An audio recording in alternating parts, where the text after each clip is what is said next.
Sir शुरू कर रहे हैं हम, है ना? अ, तो साथियों, जय जगत। सभी को नमस्कार।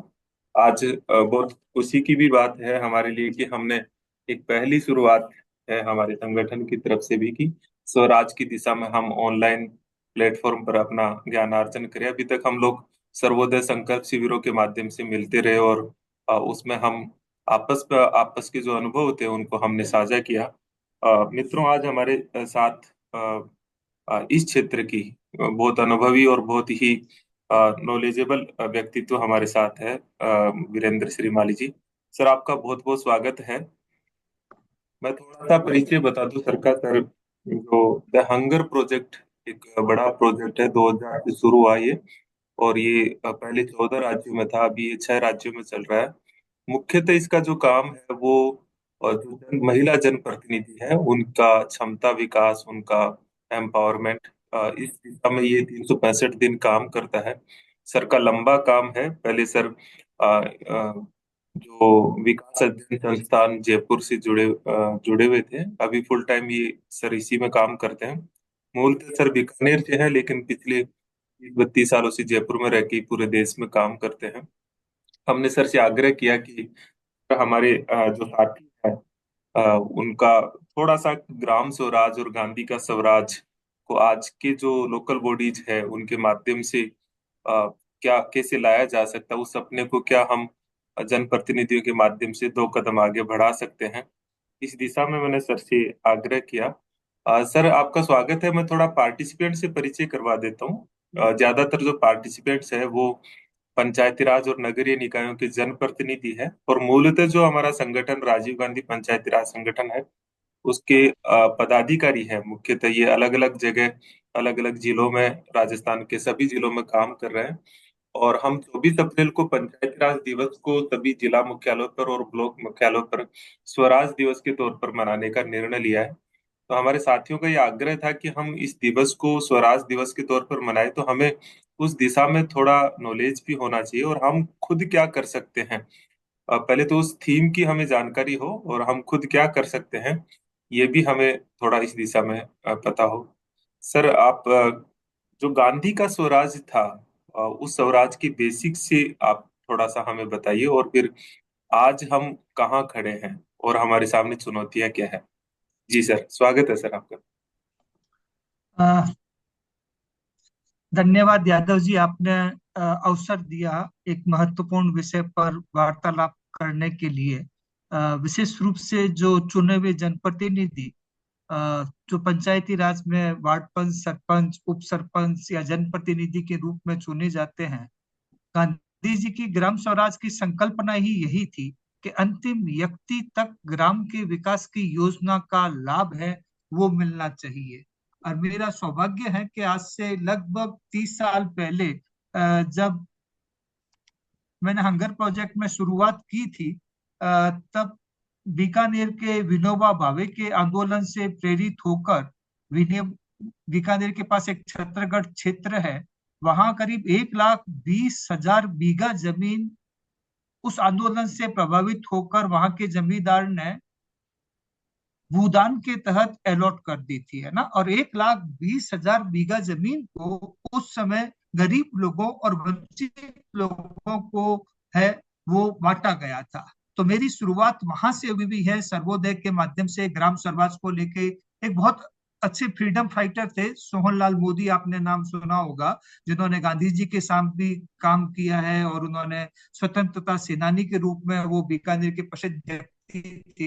उनके साथ मेरे कैरियर की शुरुआत आज से 32 साल पहले हुई थी। तो बहुत अच्छा लगा जब आपने ग्राम स्वराज के साथ इस टॉपिक को शुरुआत करने को रहा।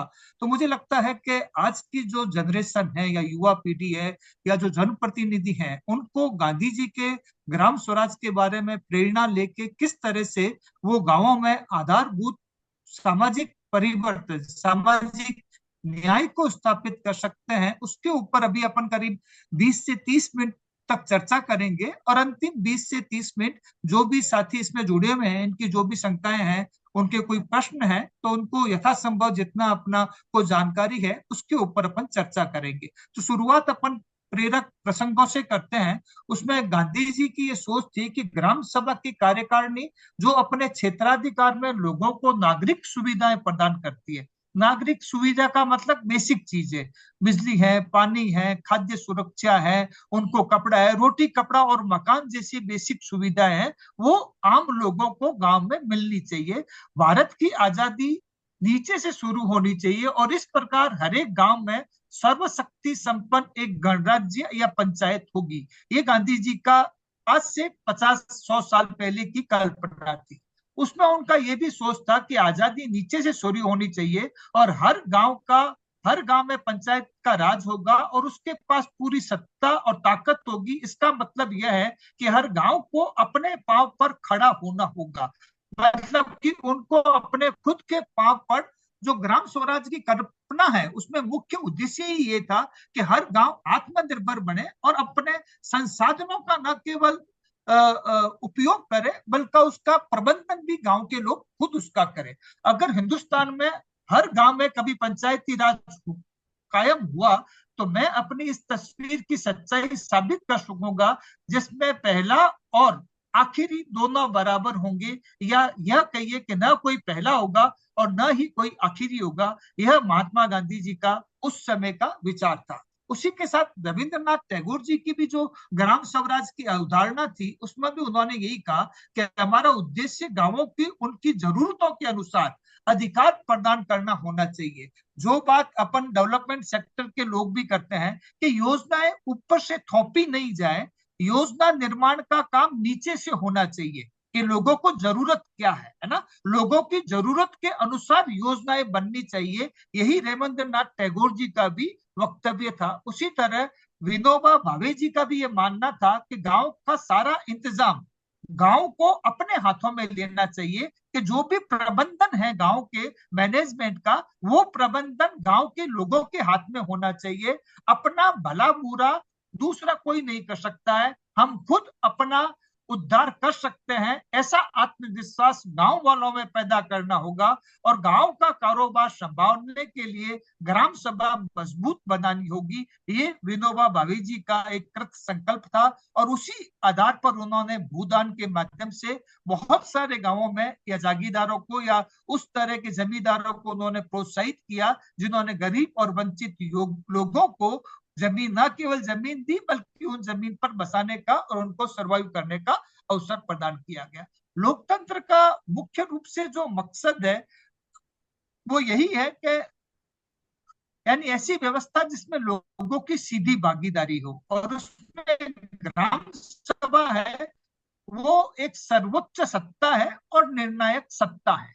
अपन ने देखा है कि भारत एक लोकतांत्रिक देश है और यहाँ अपने यहाँ एक व्यवस्था रही है लोकतंत्र के तहत कि अपन ग्राम स्वराज के तहत लोग पंचायतों में जनप्रतिनिधि हैं वो मिलते हैं और दूसरे और चीजें भी उसमें सम्मिलित होती हैं ग्राम स्वराज के तहत।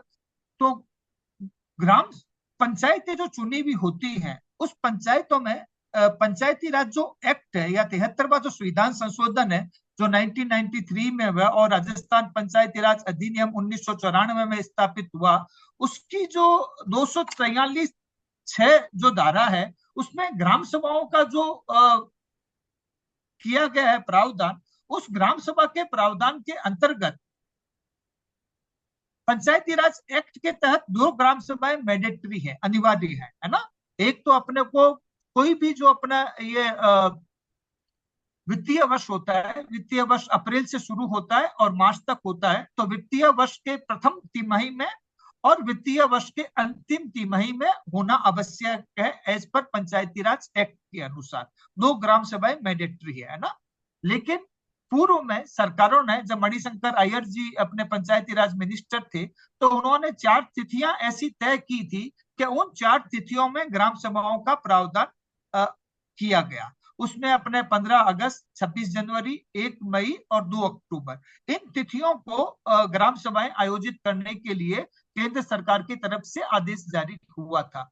लेकिन कई बार आदेशों की अपनी एक लिमिट होती है, सरकारें बदलती है तो उतने प्रभावी नहीं होते हैं। लेकिन राजस्थान चूंकि भौगोलिक दृष्टि से पूरे भारत का सबसे बड़ा प्रदेश होने के नाते यहाँ एक तिथि में इतनी 11,000 से ऊपर अभी पंचायतें हैं, उसमें ग्राम सभाएं करना एक चुनौती भरा काम था।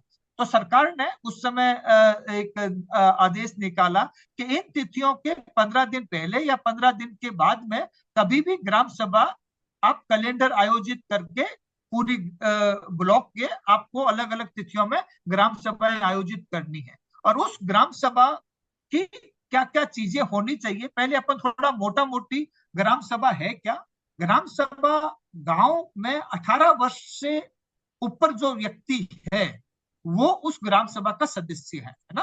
कोई भी व्यक्ति जो उस गांव का रहने वाला है, एक वोटर है, वो उस ग्राम सभा का सदस्य है। और ये जो मैंने बताया कि चार जो तिथियां हैं, उस चार तिथियों में 15 दिन पहले या 15 दिन बाद में जो भी ग्राम सभाएं आयोजित होती हैं, इसके अलावा ग्राम पंचायत कभी भी 7 दिन या 15 दिन का नोटिस देके विशेष ग्राम सभाएं भी आयोजित कर सकती है ना। तो ये तीन तरह के प्रावधान है। एक तो एज पर कानून के तहत 2 सभाएं तो उनको करनी अनिवार्य है, एक 10 हफ्ते भर इमरजेंसी हो तो, नहीं तो सामान्य हो तो 15 दिन की आप नोटिस देके कभी भी विशेष ग्राम सभाओं का आप कर सकते हैं। जैसे अपन देखते हैं कि मतदाता सूची का पुनरावलोकन करना होता है, कभी अपन देखते हैं वोटर लिस्ट के लिए हुआ, या कभी आधार कार्ड या कोई और राशन कार्ड या कुछ खाद्य सुरक्षा में नाम जुड़वाने के लिए, या कुछ ये जो आंगनबाड़ी की सहायिकाओं के नॉमिनेशन के लिए या उनका चयन करना होता है।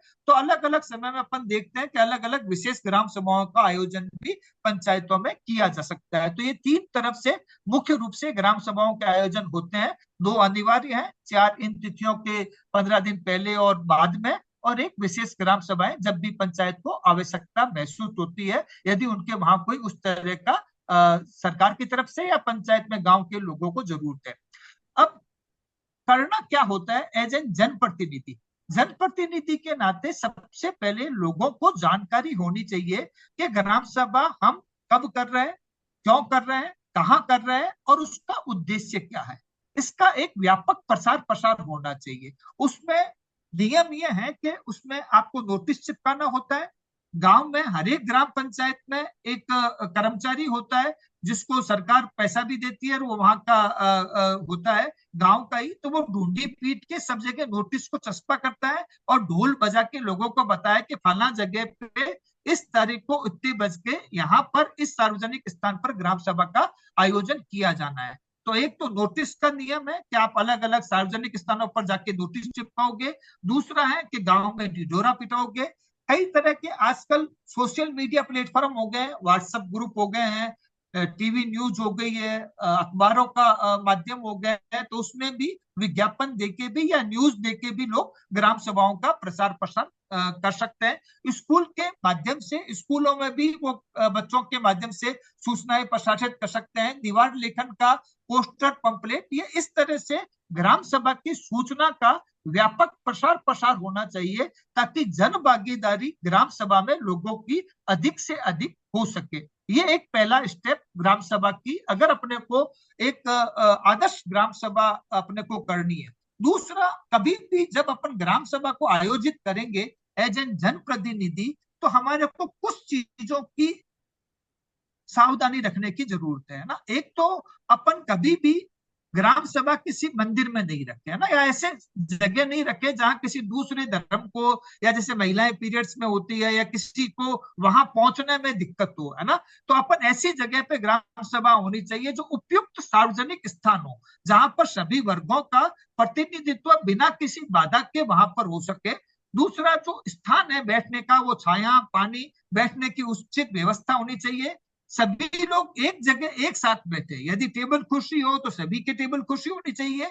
और यदि सभी लोग जाजम पर बैठते हैं, दरी पर, तो सभी लोग दरी पर एक साथ बैठे, चाहे वो कलेक्टर साहब भी आएंगे तो भी वो दरी पर ही बैठेंगे। ग्राम सभा का मतलब ही यही है कि सभी लोग एक समानता के साथ एक बिछाई पर के साथ बैठे। जाति, धर्म और राजनीतिक गुटबाजी इसमें बिल्कुल नहीं होनी चाहिए। वंचित वर्ग और महिलाओं को इसमें आगे बैठने का अपने को अवसर देना चाहिए। ऐसा नहीं हो कि महिलाएं पीछे बैठी हैं, घूंघट में हैं, उनको बोलना का अवसर नहीं दिया जाए, उनको आगे नहीं बैठना दिया जाए। तो उसमें वंचित वर्ग और महिलाओं को आगे बैठने का स्थान उपलब्ध जनप्रतिनिधि के नाते अपने को कराना चाहिए। ग्राम सभा में मैंने देखा है कई बार हजार हजार, 1,500 लोग भी इकट्ठे होते हैं। जब मैंने देखा है कि 2001-2 में जब अपने ये बीपीएल का सर्वे हुआ था 2011 में, 10-11 से पहले, 1-2 में, तब मैंने हजार हजार, 1500 लोगों की भी ग्राम सभाएं देखी है ना, क्योंकि उसमें लोगों को, सभी लोगों को इंटरेस्ट होता है।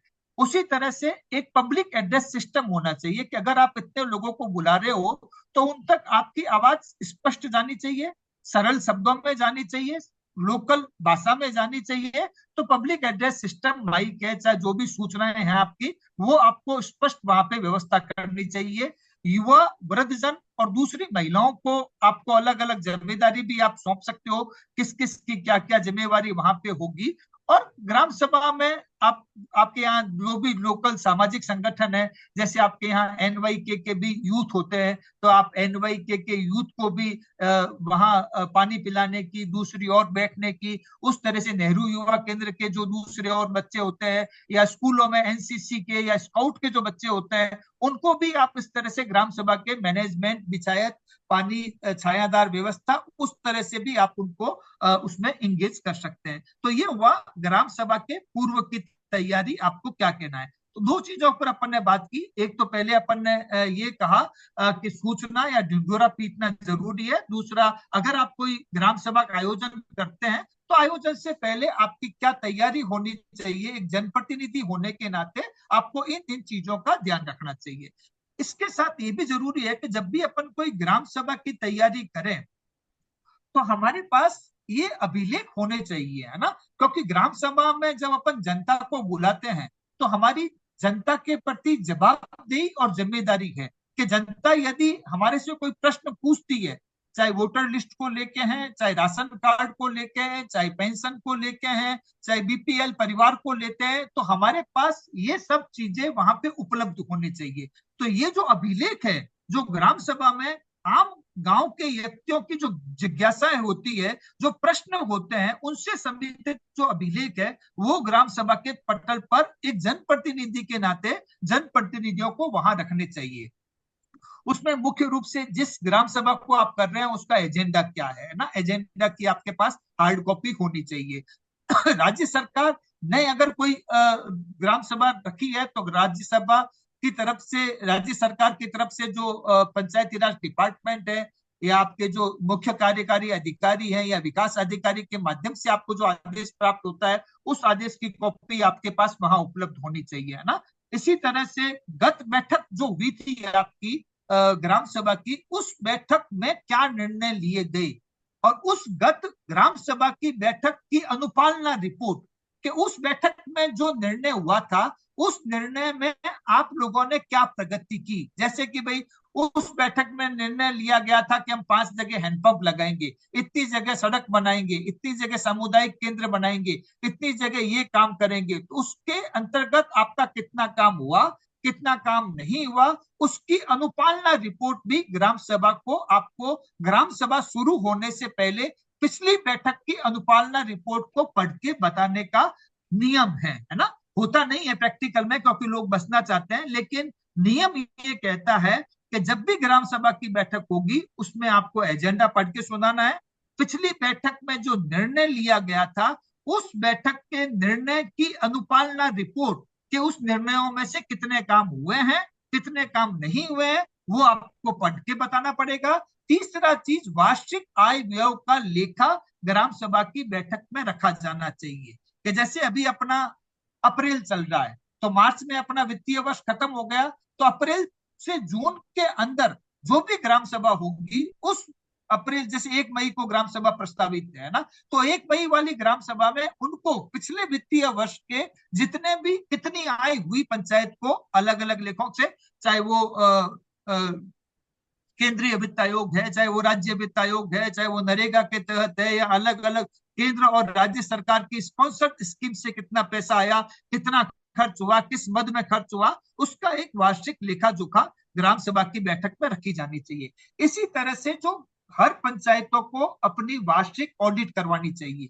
तो उस ऑडिट में अगर कोई पैरा बना है या ऑडिट में कुछ ऑब्जेक्शन आया है, ऑडिट वालों ने कुछ चीज लिखी है, तो उस ऑडिट की अनुपालना को भी ग्राम सभा में रखना चाहिए कि भाई हमने ऑडिट करवाई, ऑडिट वालों ने हमें ये अच्छे मार्क्स दिए, या जो भी ऑडिट वालों ने आपको कहा है वो चीजें भी आपको ऑडिट रिपोर्ट भी ग्राम सभा में रखनी चाहिए, ताकि आपको ट्रांसपेरेंसी बनी रहे। इसी तरह से अपन अभी 2025 में चल रहे हैं, तो अप्रैल या मई में जो ग्राम सभा होगी उसमें 2025-26 का वित्तीय वर्ष का जो बजट है, जो जीपीडीपी के तहत ग्राम पंचायतें ऑलरेडी अपलोड कर चुकी हैं अपने वेबसाइट में, उस पंचायत के अगले वित्तीय वर्ष के बजट को भी यहाँ पढ़ के सुनाया जाने का प्रावधान है कि भाई हमने आने वाले एक साल में हम ये काम करेंगे, और इस काम के लिए हम इन विभिन्न मदों से इन इन पैसों के लिए बजट की मांग हमने सरकार से की है, और इतना पैसा आता है एवरेज हमारे पास पंचायत में, इतना केंद्रीय वित्त आयोग से आएगा, इतना राज्य वित्त आयोग से आएगा, इतना सेंट्रल स्पॉन्सर्ड स्कीम, और इतना राज्य से हम इसकी इस तरह से खर्च करेंगे। तो जीपीडीपी के प्लान और बजट का जो मामला है वो भी ग्राम सभा में आपको रखना चाहिए। फिर वार्ड सभाओं में के जो प्रस्ताव आते हैं, जब अपन जीपीडीपी का प्लान तैयार करते हैं तो अलग अलग वार्ड के लोग अपने वार्डों से वार्ड सभाओं के प्रस्ताव लेते हैं। तो उन वार्ड सभाओं के प्रस्तावों का संकलन करके ग्राम सभा में उसको रखा जाता है, और वहां पर जब निर्णय लिया जाता है कि किस वार्ड से कौन कौन से कामों को प्राथमिकता में चयन करना है, उसमें जन भागीदारी की आवश्यकता है। अगर आपको पॉलिटिकली विरोध से बचना है तो ग्राम सभा एक सबसे बेस्ट माध्यम है, जहां आप सर्वसम्मति से सभी की भागीदारी से मिलकर निर्णय लेने की प्रक्रिया को, जो ग्राम स्वराज का सबसे बड़ा मूल मंत्र है, सबकी भागीदारी से मिलकर निर्णय लेने की प्रक्रिया को, अनुपालना को आप सुनिश्चित कर सकते हैं। उसमें जनप्रतिनिधि के नाते जो सरपंच होता है, वो सरपंच ग्राम सभा की अध्यक्षता करता है। तो अंतिम निर्णय सरपंच का होगा कि लोगों की जन भावनाएं क्या है, प्रैक्टिकल में या वास्तविकता में क्या चीज संभव है, उसके अनुसार अंतिम निर्णय सरपंच को लिया जाना इसमें चाहिए। इस तरह से ये जो परिसंपत्तियां होती हैं, जैसे कोई फिक्स एक्सेस, अगर कोई भवन बनाया है या कोई सामुदायिक हेल्थ कैंप बनाया है या कोई सामुदायिक भवन बनाया है, तो जो जो परिसंपत्तियां पंचायत ने स्टेब्लिश की है उसका भी लेखा जोखा है, तो वो ग्राम सभा में रखा जाना चाहिए। इसी तरह से कई बार पंचायतों को टैक्स लगाने का सरकार ने प्रावधान किया हुआ है। जैसे अपने यहाँ कई क्षेत्रों में मेले होते हैं ना, या कई जगह अपने यहाँ से नदियों में से बजरी निकलती है या कुछ और खनिज निकलता है, तो पंचायतें उसका टैक्स लगा सकती है ना, बाकायदा रसीद देती है और वो पैसा पंचायत के कोष में जमा होता है। तो ये कर लगाने का जो निर्णय है, टैक्स लगाने का या कोई फीस लगाने का, या मेलों में जो फीस लेते हैं उसका निर्णय भी ग्राम सभा में लिया जाता है। और एक बार इसमें निर्णय ले लिया जाता है तो उसको केवल कैबिनेट कमेटी के अलावा और कोई निरस्त नहीं कर सकता। इतना बड़ा अधिकार 73वें संविधान संशोधन में सरकार ने ग्राम सभाओं को दिया है। इसमें जो और अभिलेख है, जैसे बीपीएल की सूची है, अंत्योदय की सूची है, वृद्धावस्था, विधवा और दिव्यांग की पेंशन की सूची है, ये अभिलेख भी पंचायतों में ग्राम सभा के दौरान अपने को रखने चाहिए। इसके अलावा जो चौथी चीज है वो है कि विगत आय वर्ष का जब लेखा जोखा जब रिकॉर्ड रखा जाता है, तो उसकी, जो मैंने कहा था आपको, ऑडिट की रिपोर्ट भी रखी जाती है। इसके साथ साथ जो और चीजें रखने की जरूरत है, वो जैसे मैंने कहा बजट के बारे में, प्लान के बारे में, बैठक का रजिस्टर होता है कि 5 और 20 की जो मीटिंग होती है, तो कई बार कुछ वार्ड पंच वहां विरोध कर सकते हैं जो उनकी विचारधारा से नहीं है, तो वो कहेंगे हमने इस तारीख को हमारा प्रस्ताव लिखाया था, हमारे प्रस्ताव पर अभी तक कार्रवाई नहीं हुई, हमारा काम नहीं हुआ। तो इनको 5 और 20 तारीख की जो कॉरम बैठक के रजिस्टर है वो भी ग्राम सभा में रखने चाहिए। परिसंपत्तियों के रजिस्टर रखने चाहिए, राजस्व का रिकॉर्ड रखना चाहिए, जो नक्शे हैं गांव का या नजरिया नक्शा या जिस तरह के रिकॉर्ड है, कल्याणकारी योजनाओं के आवेदन या कोई उस तरह की चीजें हैं, वोटर लिस्ट है, जन्म मृत्यु का रजिस्टर है, राशन कार्ड का रजिस्टर है, और बैठक की अनुपालना में उन्होंने जो आगे स्टेप लिए हैं उससे संबंधित रिकॉर्ड, या जैसे कैश बुक है या रोकड़ बही है, ये सब चीजें ग्राम सभा की मीटिंग के दौरान आपको वहां पे रखनी चाहिए। इसके अलावा ग्राम सभा का जो बैठक का संचालन होगा, वो मैंने पहले भी बताया कि सरपंच के माध्यम से होगा। सरपंच इसका संचालन करेंगे। सचिव, जिसको अभी आजकल ग्राम विकास अधिकारी कहते हैं, सचिव का दायित्व होगा कि जो भी मिनिट्स लिखी जाएगी उस एजेंडा के अनुसार वहां पे क्या क्या डिस्कशन हुआ, कितना डिस्कशन हुआ, किस व्यक्ति ने क्या मुद्दा उठाया, अंत में सरपंच ने उसके ऊपर फाइनल डिसीजन क्या लिया, ये सब चीजों को मिनिट्स रजिस्टर में, जिसको अपन कार्रवाई विवरण कहते हैं, उस कार्रवाई विवरण में लिखा जाना सुनिश्चित होना चाहिए। और ये लिखने की जिम्मेदारी अपने सरपंच सचिव की होती है। कई बार बहुत जगह सरपंच इतने वोकल नहीं होते हैं ना, या उनको कभी कभी कुछ जो महिला सरपंच है या कुछ और लोग भी होते हैं जो इतनी बड़ी गैदरिंग को या सभा को संचालित, तो कोई भी इसमें जरूरी नहीं है, अध्यक्षता सरपंच करेगी, लेकिन संचालन कोई भी वक्ता भी कर सकता है। वो स्कूल का प्रिंसिपल भी हो सकता है, टीचर भी हो सकता है, कोई समाज सेवी भी हो सकता है। तो बैठक का संचालन अध्यक्ष की अनुमति से अध्यक्ष जिसको भी रिपोर्ट करता है वो कर सकता है। एक इसमें ये भी ध्यान रखने की जरूरत है कि जब भी कोई ग्राम सभा होती है तो उसके लिए सरकार की तरफ से एक प्रतिनिधि भेजा जाता है, उसको बोलते हैं ऑब्जर्वर, पर्यवेक्षक, है ना। वो पर्यवेक्षक वहां पे उपस्थित रहता है और पर्यवेक्षक की जिम्मेदारी होती है कि वो ग्राम सभा शुरू होने से पहले ये सुनिश्चित करे कि क्या ग्राम सभा में 1/10% वोटर उपस्थित है या नहीं है। उसको अपन कॉरम बोलते हैं ना। वो कॉरम सुनिश्चित होने के बाद ही ग्राम सभा का आयोजन होना चाहिए। और उस 1/10% कॉरम में नियम ये है कि हर एक वर्ग का 1/10% होना चाहिए। उसमें महिलाओं का भी 1/10% चाहिए, SC ST और OBC का भी उसमें प्रतिनिधित्व होना चाहिए। कहीं ऐसा नहीं है तो कोई डोमिनेट विलेज है और वहां एक ही वर्ग के लोग आ गए और उन्होंने कह दिया ये 1/10% से ऊपर है, अब ग्राम सभा स्टार्ट कर दी जाए, तो वो नहीं होगा। एज पर पंचायती राज एक्ट सभी वर्गों का 1/10% कॉरम सुनिश्चित होने के बाद ही ग्राम सभा की कार्रवाई होगी। और उसमें इस ऑब्जर्वर या जो पर्यवेक्षक जो पंचायत समिति में वीडियो साहब के माध्यम से नियुक्त किया जाता है, उसकी भूमिका महत्वपूर्ण होती है कि वो बिना किसी दबाव के इन सब चीजों को ध्यान में रखते हुए निर्णय ले कि क्या 1/10% कॉरम हो गया है, उसके बाद ग्राम सभा की कार्रवाई शुरू की जाती है ना।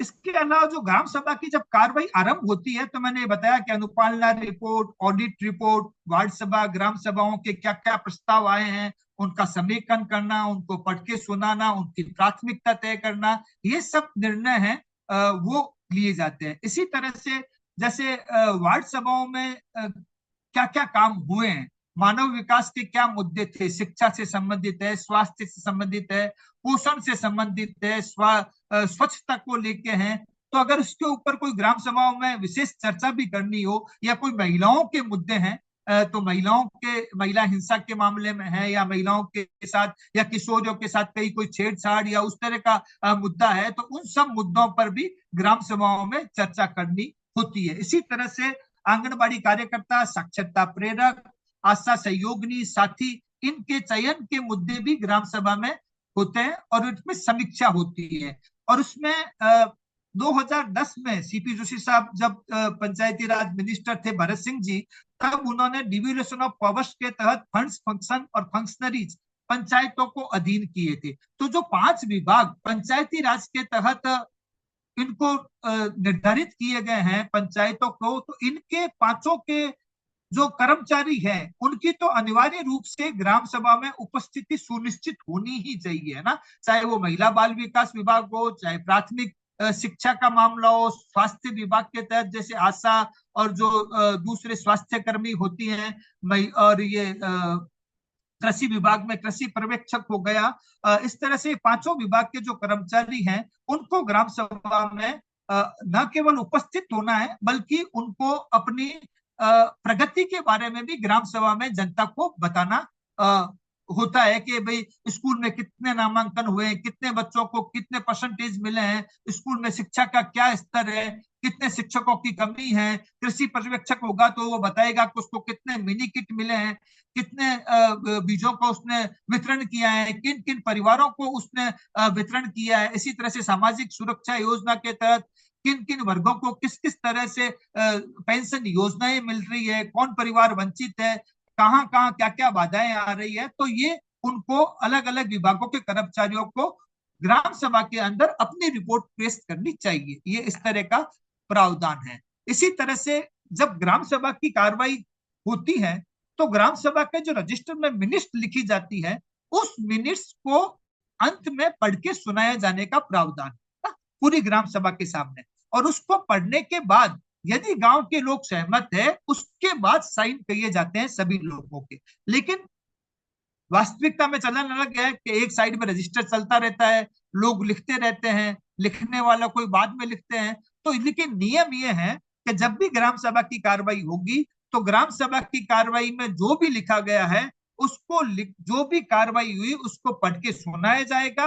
उससे सहमत होने के बाद लोग उस सहमति पर ग्राम सभा की कार्रवाई के अंतर्गत अपने हस्ताक्षर करेंगे।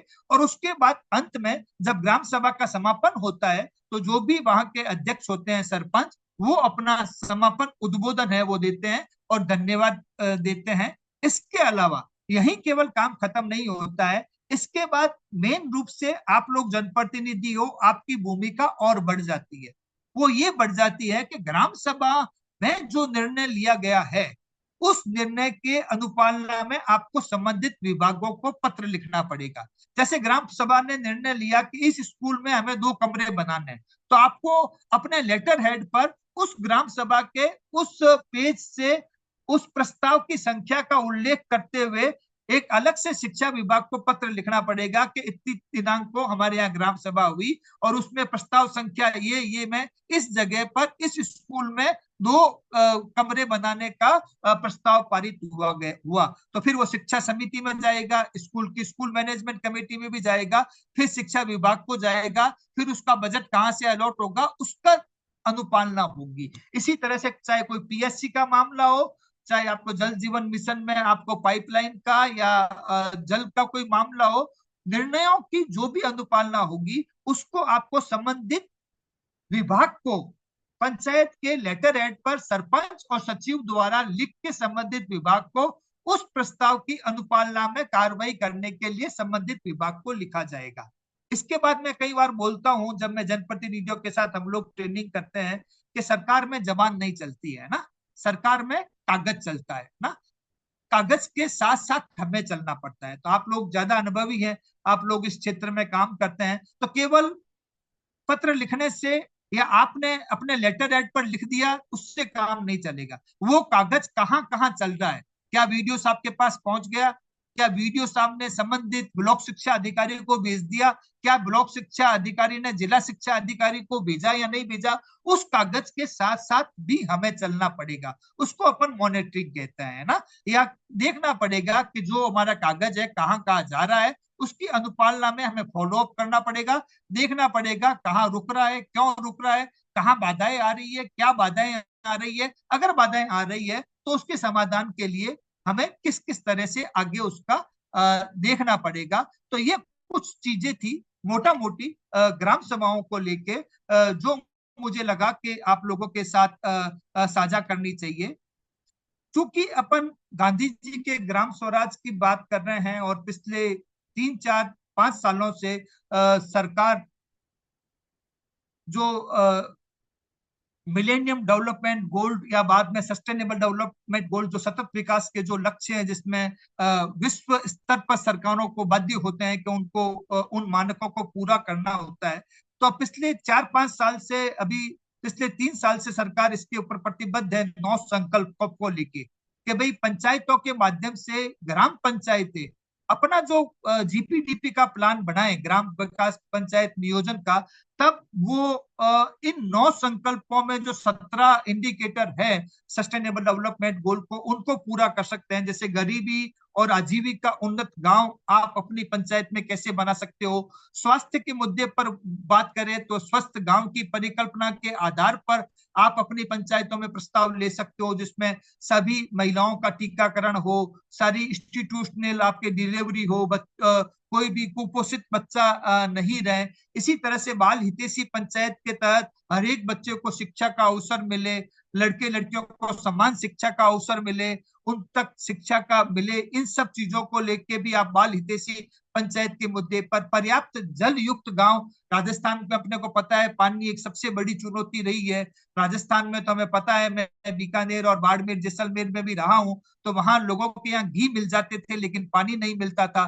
तो उस स्थिति में लोगों में पहले पानी को बचाने की या जल संरक्षण की अपने परंपराएं रही है, लेकिन जब से नहरें और दूसरे पानी की व्यवस्थाएं हुई है, लोग दोहन भी बहुत ज्यादा करने लग गए हैं। लेकिन उसका समुचित जल प्रबंधन के ऊपर भी अपन बातचीत कर सकते हैं कि पर्याप्त जल और जल संरक्षण युक्त पंचायतें अपन कैसे बनाएं। इसी तरह से हरित पंचायत के ऊपर अभी पर्यावरण को लेके बहुत सारी चीजें चल रही है। राजस्थान में तो अभी काफी सारा परिवर्तन पर्यावरण को लेके आया है। आत्मनिर्भर पंचायत भी बना सकते हैं, सेल्फ सस्टेनेबल, आर्थिक रोजगार की दृष्टि से। अपन देखते हैं कि बहुत सारी पंचायतें जहाँ पे कुछ जैसे हमारे राजसमंद में काम है, तो वहाँ गुलाब बहुत होता है, तो वहाँ इत्र बनाते हैं, वहां पे और भी बहुत तरह की चीजें हैं, गुलाल बनाते हैं। तो बहुत सारे से आत्मनिर्भर पंचायतें भी उस क्षेत्र में हैं। सामाजिक न्याय की जरूरत है आज के समय में, जब अपन वातावरण को देखते हैं तो सामाजिक न्याय के रूप में पंचायतें कैसे हो सकती है, चाहे वो महिला हिंसा हो, चाहे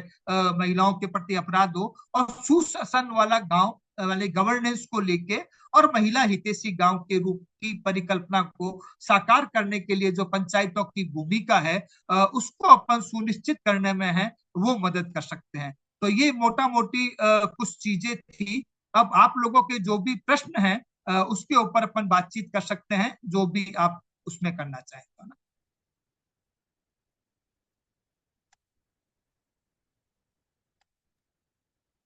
अ,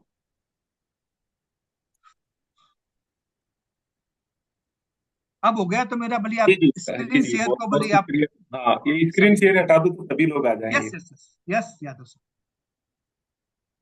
तो बहुत ही अच्छा प्रेजेंटेशन रहा सर। हम लोगों को ऐसी ऐसी जानकारियां मिली है जो शायद मैं तो इसमें से 50% जानकारियां तो मुझे भी पहली बार ही मिली है। मैं भी पढ़ता रहता हूँ कि ग्राम जो भीतर की चीजें थी।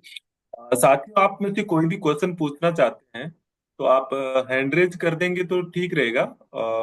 और वैसे मैं सभी को अनम्यूट भी कर देता हूँ कि आप अपनी तरफ से डायरेक्ट अनम्यूट भी करके, लेकिन जो सवाल आप पूछ ले उसके बाद में तुरंत म्यूट कर दें, ताकि हमारा जो वॉइस वगैरह से डिसिप्लिन डिस्टर्ब ना हो। तो आप में से किसी का भी कोई सवाल है तो हैंड रेज कर दीजिए। साथियों के सवाल आए, मैं एक सवाल सभी की तरफ से जो एक कॉमन जो मैं जरूरत महसूस करता हूँ कि हम लोग एक कार्यकर्ता के तौर पर, राजनीति कार्यकर्ता के तौर पर मैं जो महसूस करता हूँ कि हमारे साथियों में वो साहस नहीं पैदा होता है कि हम ग्राम सभा का आयोजन करवाएं और कैसे करवाएं। मतलब वो जो जो पहला जो साहस है वो कैसे वो भीतर लाए, कैसे वो शुरुआत करे अपने गांव में, क्षेत्र में, कि वो ग्राम सभा करवा के ग्राम सभा स्वराज की दिशा में आगे बढ़े। क्योंकि मुख्यतः तो जो प्रैक्टिकल सिचुएशन देखी है उसमें ग्राम सभा का आयोजन शायद मुझे लगता है कागजों में ही ज्यादा होता है, 70 80 90% तक। तो वो साथी जो हम चाहते हैं कि ये ग्राम सभा के माध्यम से ग्राम स्वराज की दिशा में हम आगे बढ़े, हमारे पास कानून का भी एक अधिकार है, कैसे वो शुरुआत कर सकते हैं अपने एक राजनीतिक कार्यकर्ता के तौर पर, जनप्रतिनिधि के तौर पर। ये सवाल तो सर मैं आपसे, जब तक और साथियों के सवाल आए, एक सवाल तो मैं रख देता हूँ, और फिर जो भी साथी सवाल पूछना चाहते हैं वो हैंडरेज कर दें। हैंडरेज का इसमें ऑप्शन आता है, या अपनी तरफ से अनम्यूट भी कर सकते हैं वो। तो एक सवाल तो फिर मैंने शुरुआत में रख दिया है, आगे फिर हम साथियों से लेते हैं। दरअसल जनता से जुड़ा हुआ अगर कोई मुद्दा होगा ना, चाहे वो पानी है, चाहे वो स्वास्थ्य है, तो उससे अगर अपन एक राजनीतिक कार्यकर्ता शुरुआत करेगा तो वो ज्यादा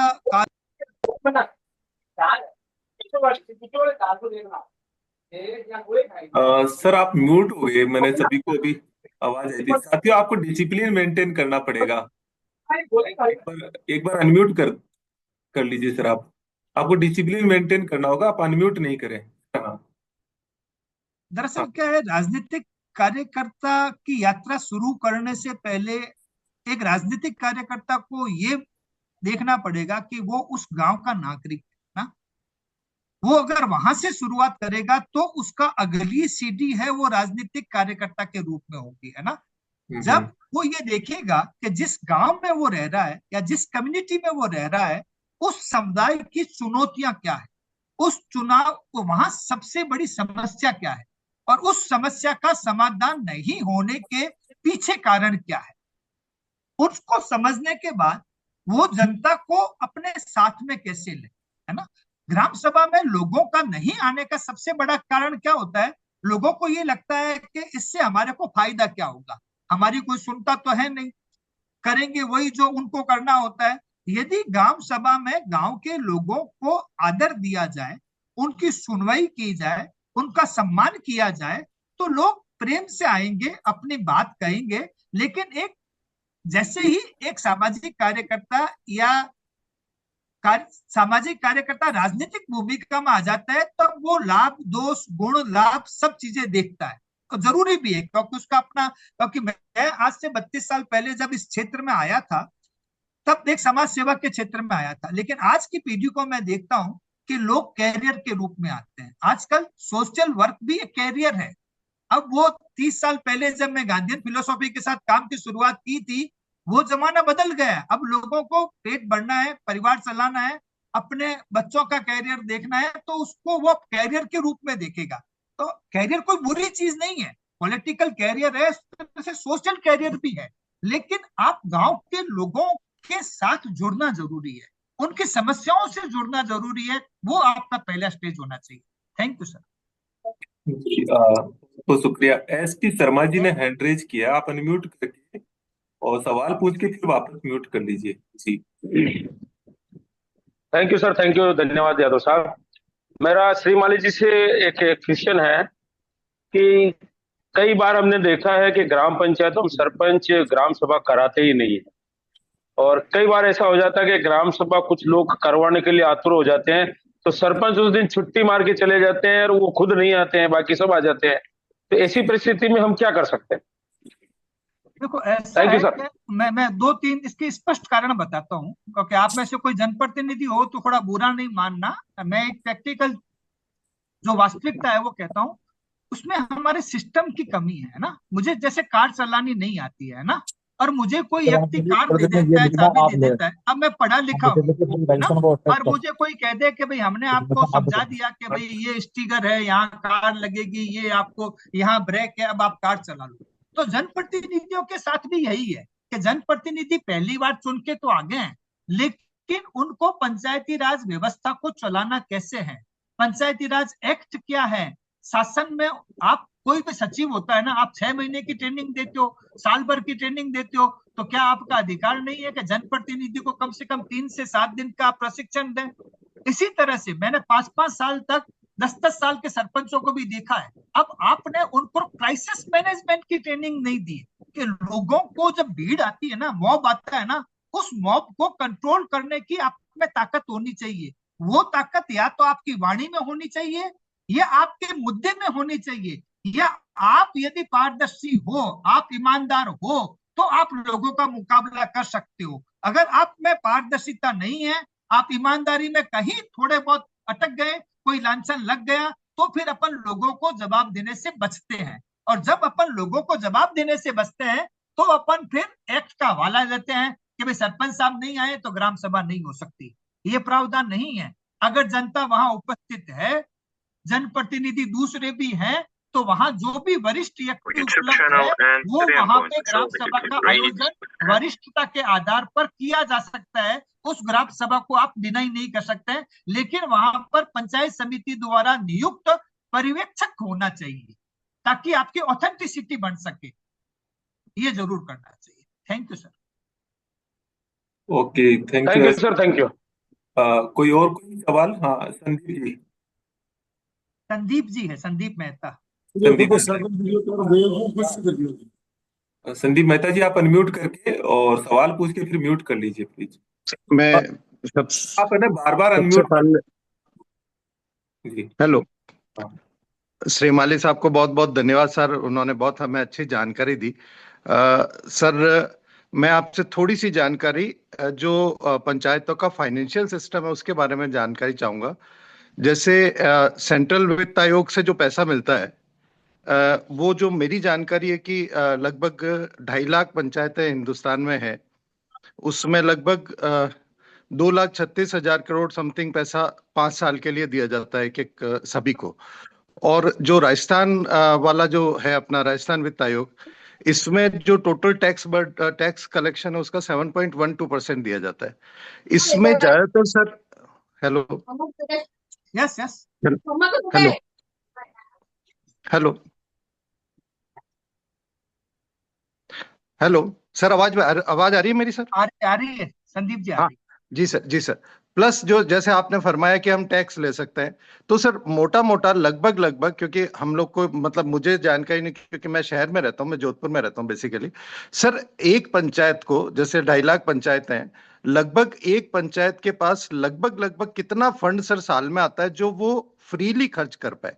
जैसे ग्राम सभा की मीटिंग करेगा संदीप जी, मैं तो प्रश्न उस समझ गया मीटिंग के आपका। लिए कितना पैसा उसको मिलेगा सर? दरअसल क्या है कि एक पंचायत को जनसंख्या के आधार पर पैसा अलॉट होता है ना। और जी सर, अभी जी सर। वर्तमान में जनसंख्या अगर मैं पिछले 10% वो एरिया के हिसाब से सर। हाँ हाँ, नहीं मैं आपको 90% बताता हूँ जनसंख्या। उसमें क्या जी है सर, जी कि sir.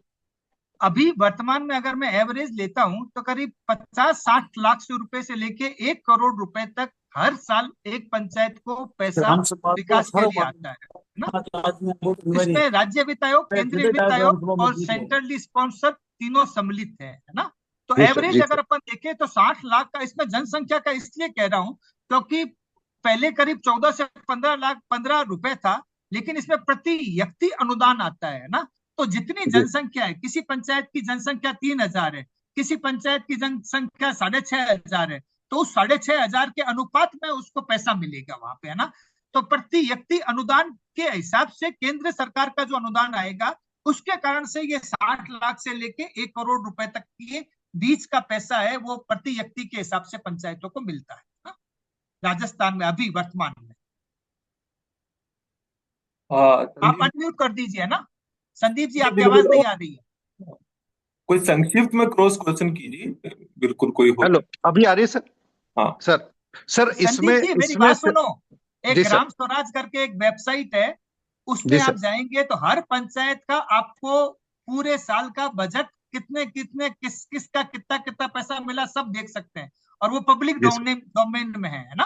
Thank you sir, thank you sir, thank you. Thank you. Milan, unmute करके और सवाल पूछ के फिर म्यूट कर दीजिए मिलन जी। हाँ, जय जगत सर। शिमाली जी से दो प्रश्न है मेरे सर कि जैसे जो ये बजट अभी संदीप जी ने भी प्रश्न उठाया था, तो इस बजट को आवंटित करने का कोई प्रावधान है कि इसी क्षेत्र में इतना ही लगा सकती पंचायत, या सिर्फ पंचायत के ऊपर निर्णय रहता है कि वो अपने हिसाब से ग्राम सभा तय करे कि इस पूरे बजट का क्या करना है? पहला प्रश्न। दूसरा, एक सरपंच यदि आदतन ग्राम सभा आयोजित नहीं कर रहा है और बार बार नियमों का उल्लंघन कर रहा है, तो क्या इसकी शिकायत करने का हायर अथॉरिटीज के पास जाने का कोई प्रावधान है क्या? दो प्रश्न थे सर मेरे। बजट का जो प्रावधान आपने बताया था, उस बजट के प्रावधान में जीपीडीपी के तहत जो अपन ग्राम विकास नियोजन बोलते हैं, इसमें हर साल अगले आने वाले एक साल में, जैसे मैंने कहा अप्रैल 2025 से लेके मार्च 2026 तक की एक प्लान बनता है, उसको अपन एनुअल प्लान बोलते हैं ना। उस एनुअल प्लान में ग्राम सभा में वो एनुअल प्लान अप्रूव होता है ना। उसमें आप कौन से मद से कितना पैसा लोगे, उसका आपको उसमें उल्लेख करना पड़ता है ना, कि आप कितना पैसा केंद्र की वित्त आयोग से लोगे, कितना पैसा आप राज्य वित्त आयोग से लोगे, कितना पैसा आप नरेगा से लोगे, कितना पैसा आप अलग अलग स्कीमों से लोगे, है ना। इसको कन्वर्जेंस भी बोलते हैं ना। कन्वर्जेंस मतलब जैसे अपन एक मकान बनाते हैं ना, तो अपन एक जगह से पैसे से काम नहीं चलता है, तो अपन अलग अलग जगहों से पैसा लेके मकान बनाया है ना, या शादी की, कोई भी काम किया।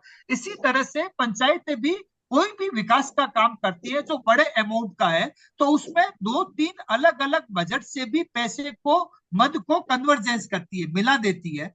लेकिन होता क्या है, पंचायत के जो ग्राम सचिव होते हैं, जिसको ग्राम विकास अधिकारी बोलते हैं, वो इस काम को करने से बचते हैं और पंचायतों में सरपंच को टाल देते हैं कि आपने तो इतने लाख की योजना दी है पानी की, 60-70 लाख की, या सामुदायिक भवन की, या स्वास्थ्य केंद्र की, इतना पैसा पंचायतों के पास नहीं है।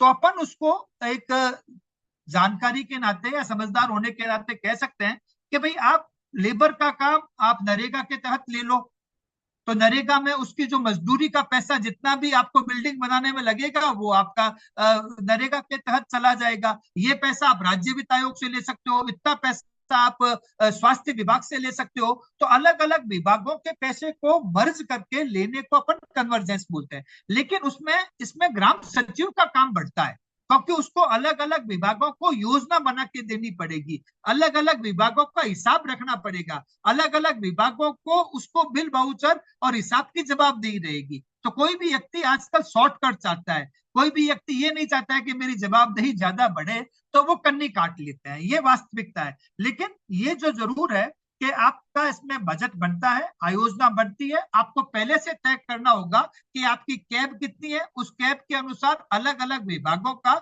अलग अलग योजनाओं के साथ किस किस मद से कितना कितना पैसा आप कहां कहां पे लोगे।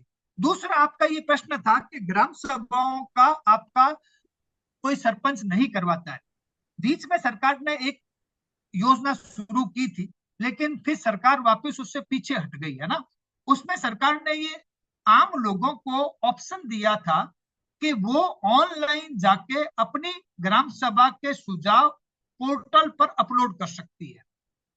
अगर आपका ग्राम सभा में आपने कहा कि सरपंच साहब ग्राम सभा करवा ही नहीं रहे, किसी भी कारण से, कोई भी कारण हो, तो उस स्थिति में आप लोगों के पास एक वहां के नागरिक होने के नाते उन्होंने 15 दिन के कैब देते थे पहले, लेकिन फिर वो पता नहीं सरकार क्यों उससे पीछे हट गई। लेकिन एक साल उन्होंने इस तरह का प्रयोग किया था, मुझे ध्यान है ना, जिसमें उन्होंने, और ये एक अच्छा है, एक सामाजिक कार्यकर्ता या आप भी पॉलिटिकल नागरिक है, उस नाते आप लोग इस चीज को अपने विंग में रख सकते हैं कि इसको रखा जाना चाहिए, क्योंकि उसमें हर व्यक्ति को, जो उस ग्राम सभा का नागरिक है, उसका अधिकार है, वो अपने मोबाइल में जाएगा, उस ऐप को खोलेगा, ग्राम स्वराज अभियान को, उसमें जाके ग्राम सभा की प्रोसीडिंग को देख सकता है, ग्राम सभा से संबंधित अपने सुझाव उसमें डालेगा। तो कई बार क्या होता है, अलग पॉलिटिकल पार्टी के कारण उसके विचारों को सुना नहीं जाता है, उसकी बात को वहां रखने नहीं दिया जाता है, तो एक नागरिक के कारण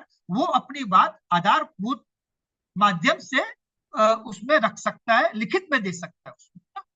और नहीं तो आप चाहो तो मुख्य कार्यकारी अधिकारी है, विकास अधिकारी है, या 181 जो अपना जन सूचना पोर्टल है, उसमें शिकायत कर सकते हो या अपनी बात रख सकते हो कि इतने समय से हमारे यहाँ ग्राम सभा नहीं हुई है। तो अपने आप वो मुख्यमंत्री कार्यालय उसका मूल्यांकन करते हैं, कार्रवाई होगी और आपको उसका सेटिस्फैक्टरी जवाब मिलेगा। लेकिन एक अपने को जागरूक नागरिक के नाते ये अपने को करना पड़ेगा। Thank you sir. जी एक अशोक जैन साहब एडवोकेट साहब थे, वकील साहब का प्रश्न हाथ खड़ा किया था शायद किसी ने। अच्छा अच्छा, एक ओमकार वर्मा का भी है सर। चलिए अब तीनों कर लेते हैं। पहले फारूक कुरैशी जी, हाँ, unmute करके। ओमकार वर्मा।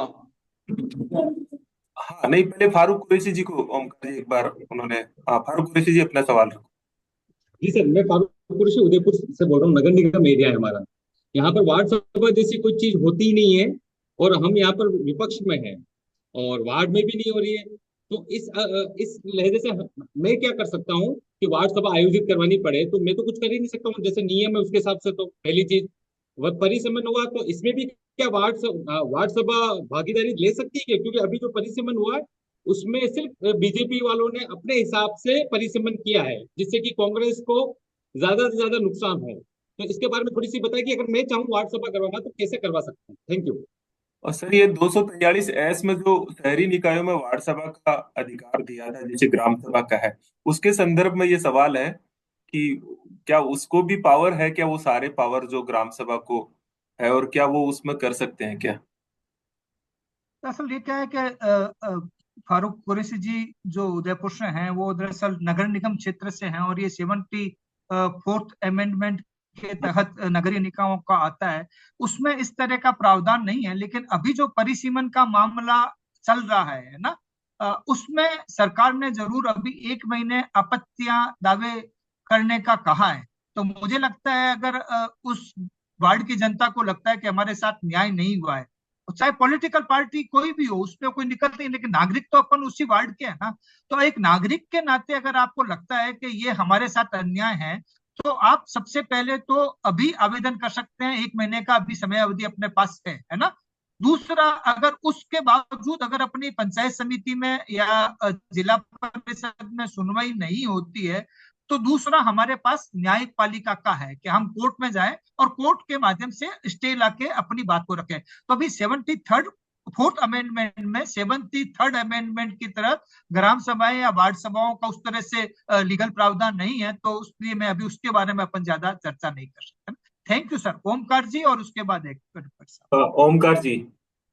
सर मेरा एक छोटा सा सवाल है कि हर 10 साल पे जनगणना कराई जाती है केंद्र सरकार के द्वारा, और अगले 10 साल के अगले 10 साल के पीरियड में परिसीमन भी किया जाता है।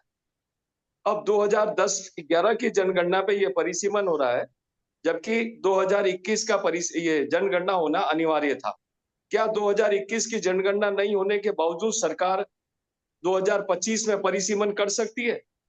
उसमें मेरा ये जो संशय है वो ये कहना चाहता हूं कि जो 2011 से इन्होंने परिसीमन किया है, उस परिसीमन की जनसंख्या है, अगर शहरी क्षेत्र है या ग्रामीण क्षेत्र है, खासतौर से शहरी क्षेत्र, जहां वो शहरी क्षेत्र था उसकी अगर कोई जनसंख्या 9,000 एवरेज आई है, और आउटर एरिया जो ग्रामीण क्षेत्र से शहर में जुड़ गया और इन्होंने परिसीमन में उसको जोड़ भी लिया, वो 15 साल में जो उसका डेवलपमेंट हुआ है, ये जनसंख्या तो 2011 की गिन रहे हैं, और आज के तारीख में उसकी मतदाताओं की संख्या 5,000 की जगह 30,000 का वेरिएशन आएगा। तो क्या ये बिना जनसंख्या 2021 की जनगणना कराए बिना ये लागू कर सकते हैं क्या? देखो, पॉलिटिकल परिसीमन का मामला अलग है, लेकिन अपन जो पंचायती राज की परिसीमन की बात करते हैं तो उसका प्रावधान 20 साल का था, है ना। और अपन ने यहाँ चुनाव के बाद 2019 में परिसीमन पहली बार हुआ, 20 सालों के बाद, है ना। आपको ध्यान होगा कि जब उस 2019 में जब कोविड से पहले की बात है, तब नई पंचायतों का पुनर्गठन हुआ था और कुछ नई पंचायतें, कई 2,500 से ऊपर उसमें पंचायतें बनी।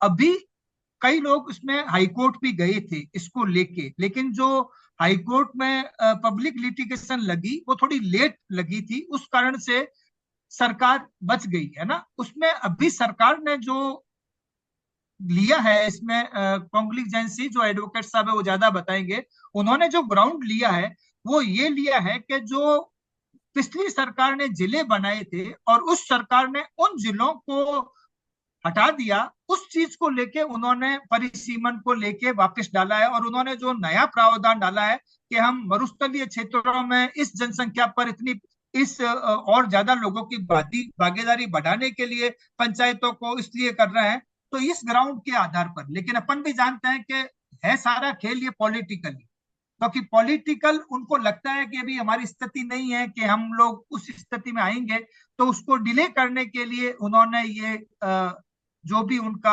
होगा एजेंडा, उसके अनुसार वो लोग कर रहे हैं। ओके, अशोक जैन साहब। सर मेरा एक संक्षिप्त क्वेश्चन ये है कि ग्राम सभाएं जब होती है तब उसमें एक्ट के मुताबिक 1/10% की संख्या जरूरी है। देखने में आता है कि महिलाएं तो आती नहीं है और 1/10 भी संख्या होती नहीं है, उसके बावजूद भी ग्राम सभाएं वो लोग करके अपने निर्णय कर लेते हैं। दूसरी ये समस्या आती है कि वो हस्ताक्षर पहले करा देते हैं उपस्थिति के और उसमें फिर मिनट्स लिख देते हैं, विरोध करने के बाद भी वो नहीं मानते। ऐसी स्थिति में क्या किया जाए? उसमें ऐसा है कि फॉरम के अभाव में ग्राम सभा को स्थगित किया जा सकता है, वो निर्णय पर्यवेक्षक करता है ना। लेकिन वो आप 2 या 3 बार से अधिक नहीं कर सकते हैं ना। आपको फिर ग्राम सभा में जितने लोग ही आए उतने आपको करने होंगे।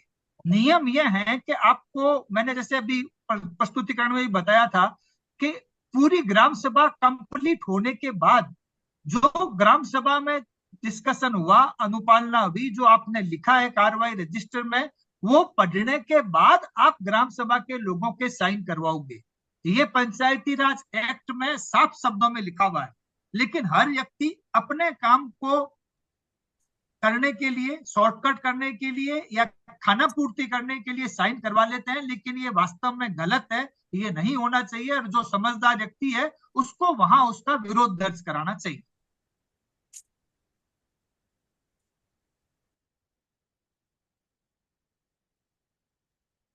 नेक्स्ट। कोई सवाल हो तो ओपन है, आप सीधे पूछ सकते हैं हम बिना। सर हाँ, और एक बार में ही पूछ लीजिए। अब हम, ये लास्ट सवाल है क्योंकि 1 घंटे का समय था सर का, पहले ऑलरेडी ही हम ज्यादा समय ले चुके हैं। हाँ, दशरथ जी कुछ पूछ रहे हैं? हाँ सर, हम्म। नमस्ते सर। मैं ये कहना नमस्ते चाह रहा था नमस्ते। कि सर पंचायत राज एक्ट में जो वित्तीय पावर दिए ग्राम पंचायतों को, तो सरकारों का क्या रवैया रहा कि सरकारें ग्राम पंचायत को बजट आवंटन करने में साल साल दो साल के बजट उनके रोक रखे हैं। और एक चीज और जिससे ग्राम पंचायतें विकास कराने में वो डिले होती है, उसके अलावा जैसे 2000 हर 10 साल में जो जनगणना होती थी, 2011 के बाद जनगणना नहीं हुई, तो जैसे ग्राम जनसंख्या के आधार पर जो ग्राम पंचायतों को पैसा आवंटन हो रहा है, तो कितना बड़ा पूरे देश में पैसों की जो ग्राम विकास, जब ग्राम विकास होना था, वो सरकारें और जगह तो पूरा पैसा खर्च कर रही है, लेकिन ग्राम पंचायतों में, इनके लिए पंचायत राज में ऐसा है कि वो अगर जनसंख्या होती तो ज्यादा पैसा होता, गांव गांव में शहरों में ज्यादा विकास होता। ये थोड़ा सा मैं इसके लिए और कुछ, क्या कोई आवाज उठा सकते हैं? दरअसल इसमें क्या है कि जो केंद्रीय वित्त आयोग के पैसे को केंद्र सरकार रोक नहीं सकती है ना, बाध्य है ना। जो अपना आयोग बना हुआ है केंद्रीय वित्त आयोग, उसमें जब 73 संविधान संशोधन बना था, तब राज्य वित्त आयोग और केंद्रीय वित्त आयोग की जब परिकल्पना की गई थी, उसमें यह बाध्यता थी कि कोई भी सेंट्रल गवर्नमेंट चाहे किसी भी पार्टी की हो, वो उस पैसे को रोक नहीं सकती है ना। उसमें फिर अब और ज्यादा डिसेंट्रलाइजेशन हो गया। पहले पॉलिटिकल होने के कारण से कई बार उन्हीं सरपंचों को पैसा मिलता था जो उस पार्टी या उस जिसकी सरकारें होती थी उनको लेके। लेकिन अब सीधा पंचायतों के खाते में डायरेक्ट पैसा ट्रांसफर होता है। तो अब आपको पॉलिटिकली कारण से किसी का पैसा रुकेगा, वो समस्या तो समाप्त हो गई है ना।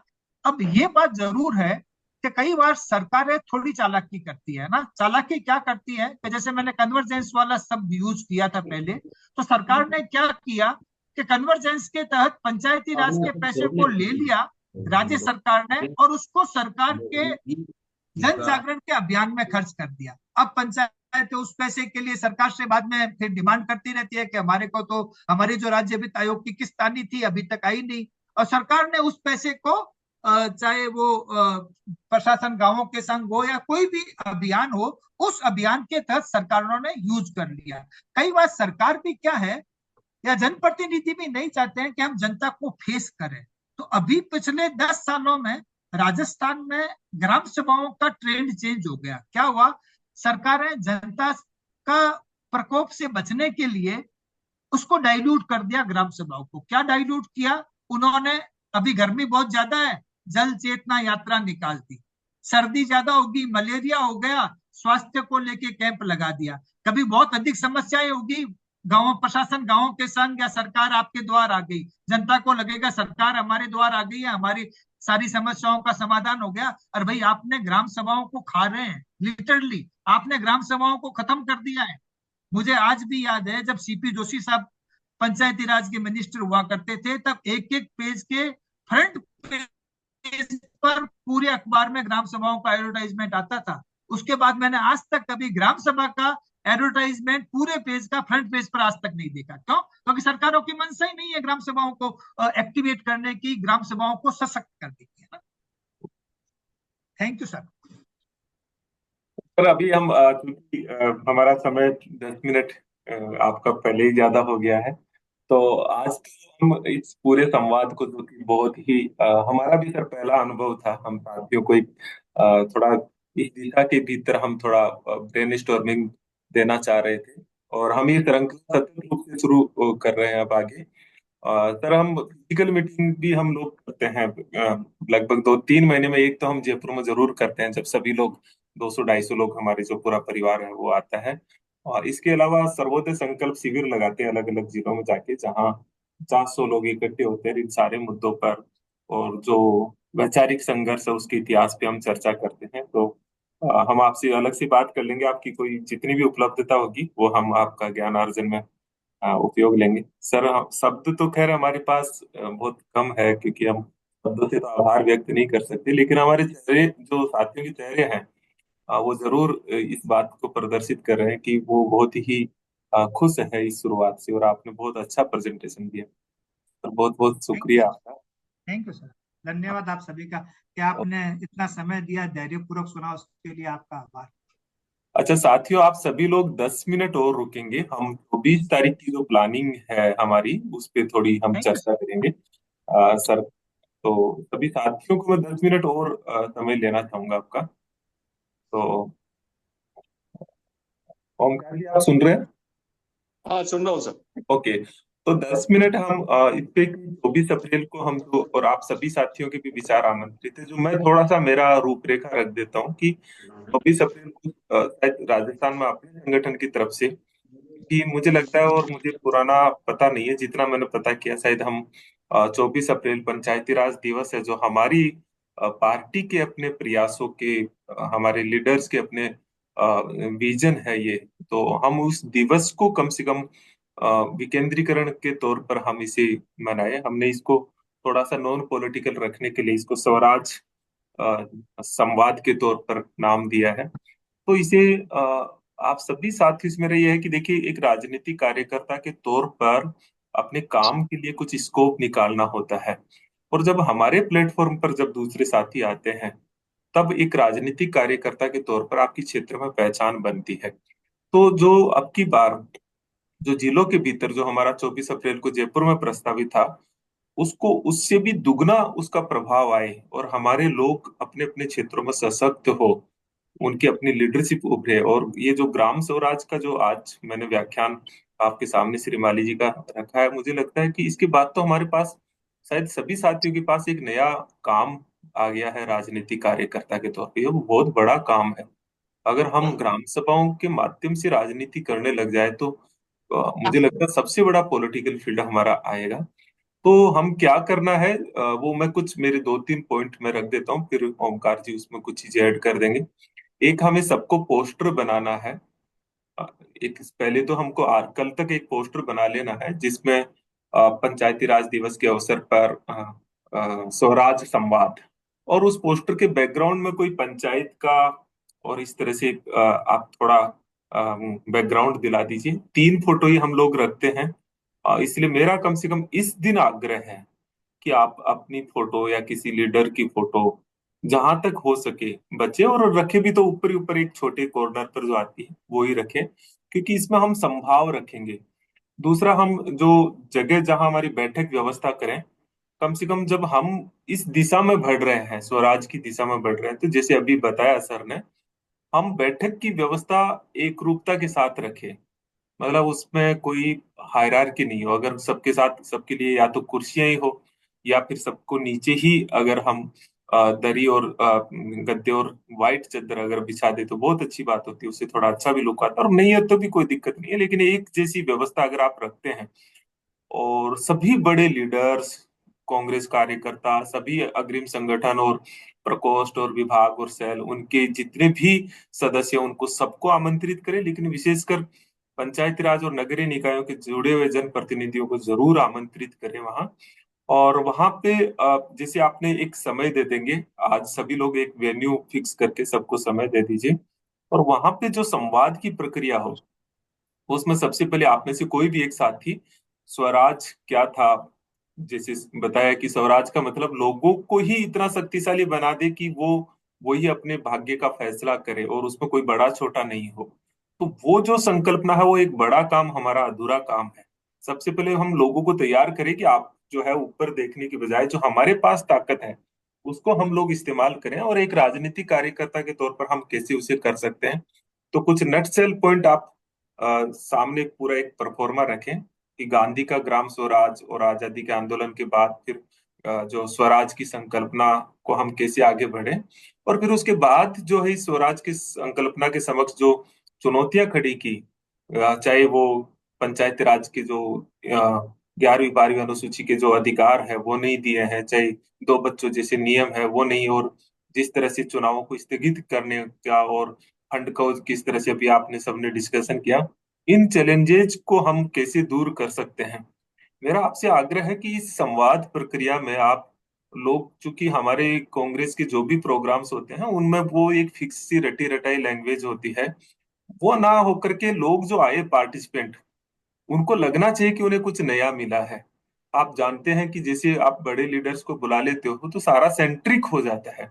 आप थोड़ा सा विनम्रता पूर्वक पहले ही थोड़ी सी ऐसी बैकग्राउंड बना दें कि इसमें सभी लोग हम बराबर हैं और सबका पार्टिसिपेशन सुनिश्चित हो। क्योंकि पुरानी जैसी मीटिंग देखते हैं तो लोग फिर लगेगा कि हाँ ये भी वैसे ही है, फिर फर्क क्या पड़ा। उन्हें कुछ अलग टच, कुछ अलग अनुभव जरूर मिले उस मीटिंग में, और फिर जो जो कुछ नट सेल पॉइंट आए उनमें एक एक्शन प्लान जरूर बनाए कि हम लोग क्या कर सकते हैं। लेकिन इन सब चीजों के बीच में हमारे संगठन की बात आप जरूर रखें कि हमारा संगठन कैसे काम कर रहा है, और उस संगठन से आप लोग जुड़ सकते हैं। कार्यकारिणी के सदस्यों को आप अनिवार्य तौर पर बिल्कुल पाबंद करेंगे कि वो लोग उपस्थित रहेंगे, नहीं तो इसे गंभीरता से लिया जाएगा, और उनकी रिपोर्ट भी भेजिए कि कौन लोग नहीं आए हैं। तो ये मैं कुछ पॉइंट्स आपको बता रहा हूँ। 23 तारीख को शायद मैं एक और संवाद रखवाना चाहूंगा जिसमें परिसीमन और जो प्रजेंट प्रॉब्लम्स है उसको लेके शायद मैं डिस्कशन कर रहा हूँ। तो एक संवाद और हो जाएगा। तो इसका मकसद ये है कि आप वहां बात रखो तो आपकी बात की गहराई जो और सामान्य कार्यकर्ता है उससे ज्यादा हो। ये एक मकसद लेके हम चल रहे हैं कि आप सामान्य समस्या, आपकी गहराई जो सामान्य कार्यकर्ता है उससे ज्यादा गहरी हो, ताकि लगे कि आप पंचायती राज और स्वराज और विकेंद्रीकरण की दिशा में उस क्षेत्र का नेतृत्व तभी कर पाएंगे जब आपके पास थोड़ा उनकी तुलना में एज होगा, थोड़ा आपका नॉलेज उनकी तुलना में बेहतर होगा, थोड़ी आपकी समझ बेहतर होगी। तो समझ विकास की इस काम में मैं और भी आपसे थोड़ा सा एक विजन जो मेरा है वो आज प्रारंभिक तौर पर मैं साझा कर रहा हूँ कि हम लोग इस समझ को, क्योंकि हमारे राजनीतिक कार्यकर्ताओं के पास वो अंडरस्टैंडिंग नहीं है कि वो उनको ज्ञान के आधार पर नेतृत्व दे। हम केवल शादी ब्याह में भग भग करके हम लीडरशिप लेना चाहते हैं, नॉलेज बेस्ड लीडरशिप हम की तरफ हम नहीं बढ़ रहे हैं। मेरा ये सपना है कि आरजीपीआरएस का कार्यकर्ता नॉलेज बेस्ड लीडरशिप भी अर्जित करे वहां अपने क्षेत्र में जाए। तो उसके लिए हम एक स्वराज प्रोग्राम जल्दी, उसका स्वराज के आगे हम क्या रखते हैं, जल्दी आयोजित करेंगे, रखेंगे, जो 4 या 5 दिन का होगा, जिसमें कुछ फील्ड विजिट भी होगी। जो प्रारंभिक प्रशिक्षण लिए हुए होंगे उन लोगों में से हर जिले से 2-2 लोगों को बुलाएंगे। शुरुआत में हर 2 महीने पे ये प्रोग्राम्स करेंगे, जिससे कि ऐसे कार्यकर्ता जाएं जिनको लगे कि वो फील्ड विजिट का भी हो, उनके पास नॉलेज भी हो, और वो एक नेतृत्व कर सके, उनमें एक आत्मविश्वास भी हो। मैं बस मेरी इतनी बात को कहते हुए मैं तो मेरी बात को विराम दे रहा हूँ। ओमकार जी, आपकी कोई बात इसमें और रह गई हो तो जरूर आप ऐड कर दीजिएगा। सर, मीटिंगों के माध्यम से अधिकांश लोगों से चर्चा हो गई है, और आज मैंने सभी जिला अध्यक्षों से इस मीटिंग के माध्यम से